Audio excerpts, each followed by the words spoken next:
নমস্কার, আমি কৃষ্ণ ধীবর, রামপুরহাট কলেজের সংস্কৃতের সহকারী অধ্যাপক। সকল সংস্কৃতপ্রেমী ছাত্রছাত্রী এবং মানুষদের বুক প্যালেসে স্বাগত জানাই।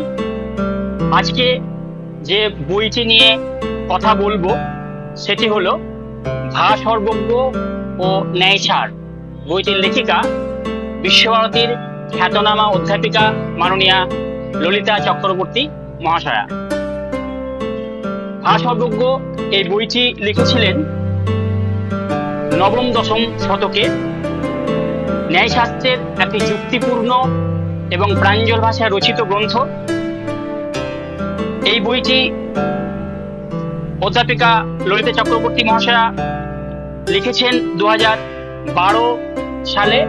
এটি প্রথম প্রকাশিত হয় এবং এই বইটিতে 4টি অধ্যায় রয়েছে। উপোদ্ঘাত, দেখতে পাচ্ছেন আপনারা, উপোদ্ঘাত, ন্যায়সার গ্রন্থের বিষয়বস্তু বিশ্লেষণ, ভাষাসর্বজ্ঞের স্বতন্ত্র চিন্তা ও ন্যায়শাস্ত্রে তার অবদান এবং উপসংহার। এই বইটির উপোদ্ঘাত অত্যন্ত প্রাঞ্জল ভাষায় এবং সহজ সরল ভাষায় ব্যাখ্যা করা হয়েছে এবং বইটিতে অত্যন্ত সুচারুভাবে সুকৌশলে ন্যায় দর্শন যারা প্রথম পাঠার্থী তাদের প্রবেশ করানোর জন্য কিছু কথা বলা হয়েছে। বইটি অত্যন্ত সুন্দরভাবে বাইন্ডিং করা হয়েছে।